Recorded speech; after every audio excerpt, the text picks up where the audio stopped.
Hello students, আমি বিকাশ sir.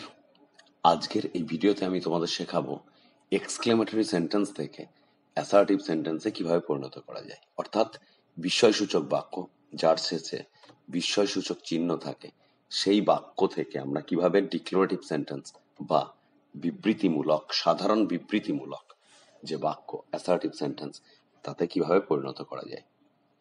সাধারণত আবেগ প্রকাশ করতে এক্সক্লেমেটরি সেন্টেন্স ব্যবহার করি, এবার সেই বাক্যটিকে বিবৃতিমূলক বাক্যে আমরা কিভাবে পরিণত করতে পারবো সেটা এই ভিডিও থেকে আমি শেখানোর চেষ্টা করব।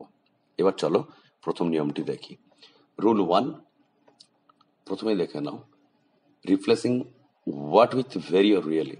আমরা হোয়াট শব্দ দিয়ে যে শব্দ বাক্যগুলো শুরু হবে এক্সক্লেমেটরি বাক্য, সেগুলোর কে ভেরি বা রিয়েলি এই শব্দ প্রয়োগ করে পরিবর্তন করব, অর্থাৎ হোয়াটের বদলে হোয়াট বাদ যাবে, তার বদলে ভেরি বা রিয়েলি আমরা ব্যবহার করব। কোন জায়গায় ব্যবহার করবো, কিভাবে বা দেখে নাও। এক্সক্লেমেটরি সেন্টেন্সে কি দেওয়া থাকবে, গঠনটা থাকবে এরকম। প্রথমেই থাকবে হোয়াট, তারপর এ বা অ্যান থাকতে পারে, অ্যাডজেক্টিভ অ্যাডভার্ব থাকতে পারে, তারপর সাবজেক্ট, তারপর ভার্ব, এরকম সাজানো থাকবে। অথবা ভার্ব প্লাস সাবজেক্ট, এরকম ভাবে সাজানো থাকে। অ্যাডজেক্টিভের পর একটা নাউন থাকবে, কিন্তু সেটা সাবজেক্ট হিসেবে আমরা ধরবো না, মনে রাখবে এটা। অ্যাসার্টিভ সেন্টেন্সে দেখো কিভাবে সাজাবে। প্রথমেই সাবজেক্ট বসবে, মানে আগের বাক্যের যে সাবজেক্ট, অর্থাৎ ভার্বের আগে থাকতে পারে অথবা পরে থাকতে পারে, সেটা হচ্ছে সাবজেক্ট হিসেবে আমরা ব্যবহার করব।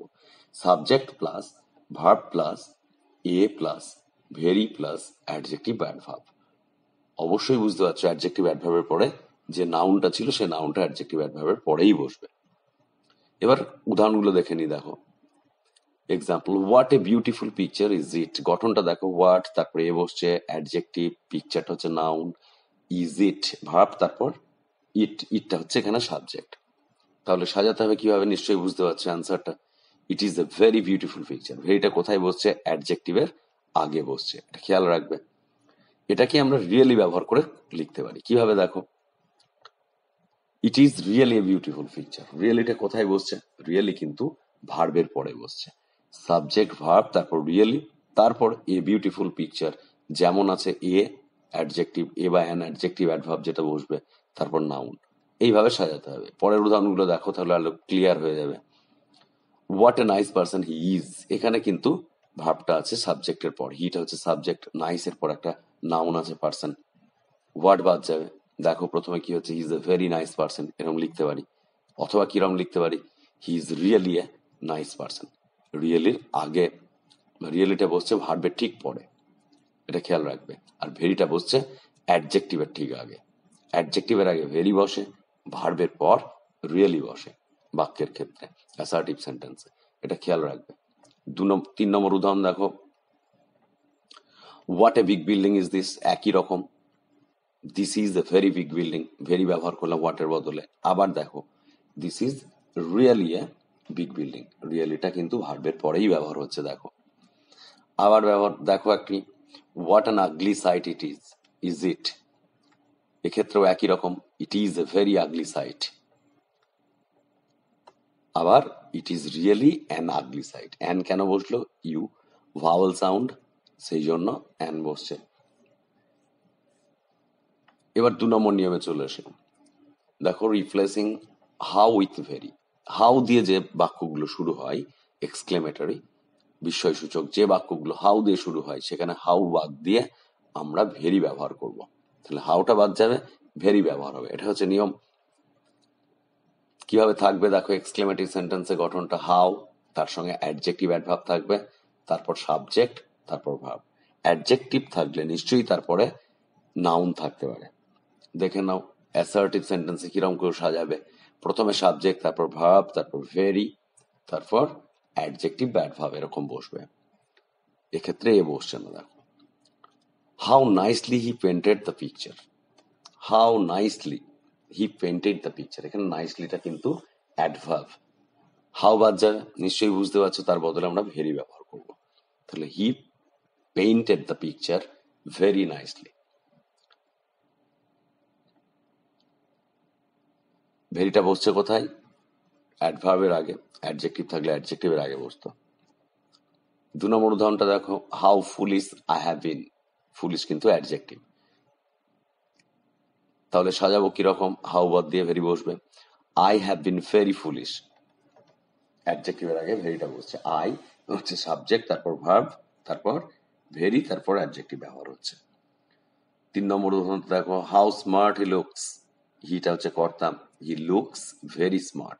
2 নম্বর নিয়মটা খুবই সহজ, নিশ্চয়ই বুঝতে পেরেছো। হাউ এর ক্ষেত্রে আমরা ভেরি ব্যবহার করে এক্সক্লেমেটরি থেকে অ্যাসার্টিভ করছি। এবার রুল নাম্বার 3-এ এসো। By adding it is dot dot great, dot ডটের জায়গায় কিছু বসবে আর কি। হ্যাঁ, সেটা কি বসবে নিশ্চয়ই পরে দেখতে হবে উদাহরণগুলো দেখলে। এক্সক্লেমেটরি গঠন কি হবে, কি হতে পারে এরকম, হোয়াট এ বা অ্যান, তার সঙ্গে নাউন, ভার্ব কিন্তু নেই এখানে, কোনো অ্যাডজেক্টিভও নেই এরকম ক্ষেত্রে।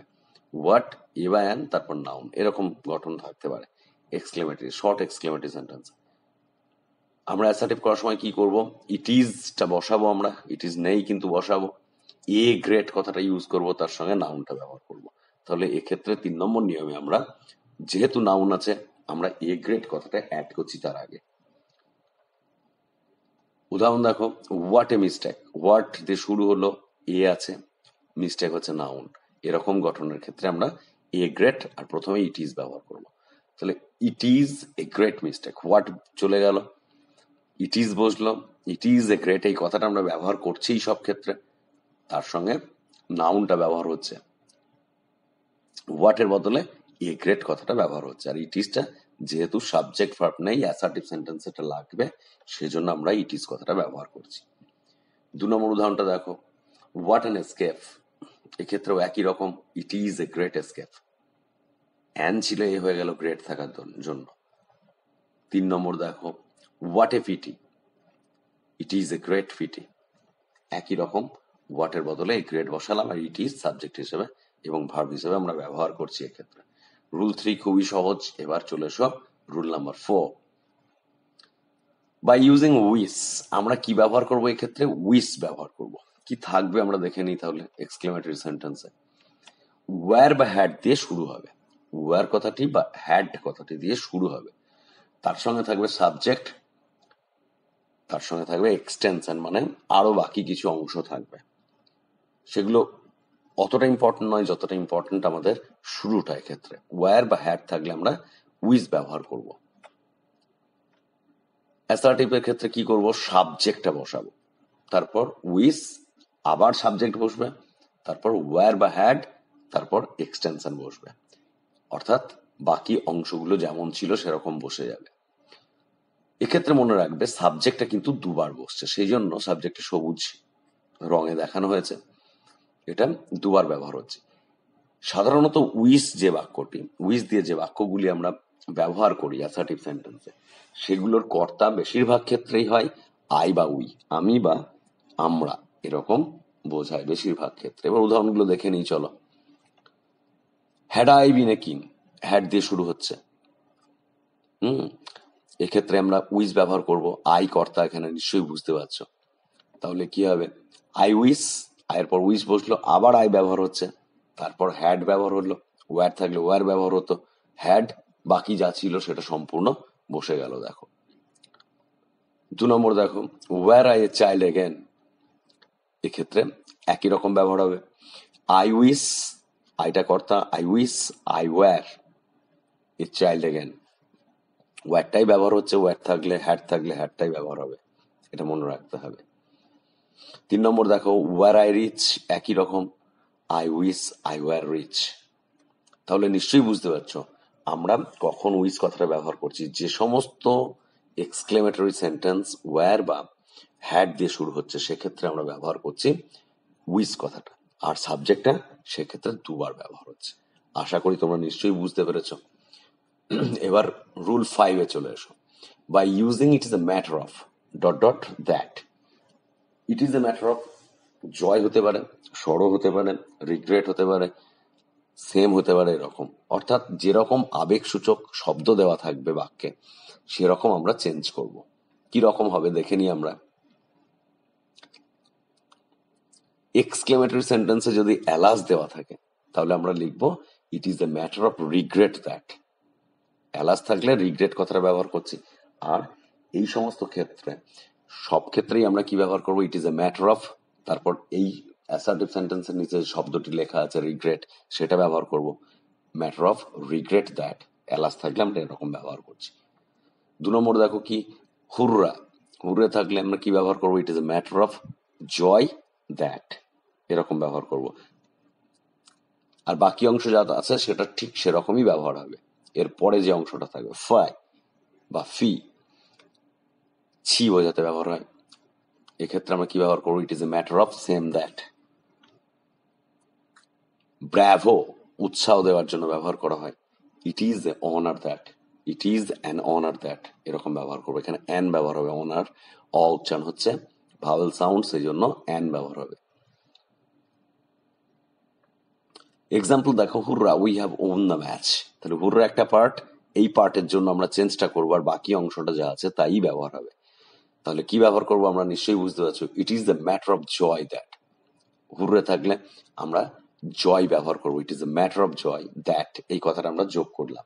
বাকি অংশটা যেমন আছে সেরকমই আমরা রাখছি। এইভাবে করতে হবে। যদি অন্যগুলো থাকে, অ্যালাস থাকলে নিশ্চয়ই বুঝতে পেরেছো, ইট is a matter of regret বা সরো ব্যবহার করতে পারি। সেরকম যদি ফি থাকে তাহলে আমরা ব্যবহার করব কি, ইট is a matter of same, এরকম। তাহলে তোমরা নিশ্চয়ই শিখতে পেরেছো যে কিভাবে আমরা এক্সক্লেমেটরি সেন্টেন্স থেকে অ্যাসার্টিভ সেন্টেন্সে পরিণত করতে পারি। এদের 5টি নিয়ম তোমাদের শেখালাম এইটি লেসনটাতে। পরের লেসনে নিশ্চয়ই আরো নতুন কিছু নিয়ম নিয়ে আসবো। আশা করি তোমাদের ভালো লাগবে। সুতরাং thank you for watching this video, এবং অবশ্যই সাবস্ক্রাইব করবে, শেয়ার করবে, কমেন্ট করবে এবং লাইক করবে, কারণ আরো অনেক নতুন ভিডিও আমি নিয়ে আসছি।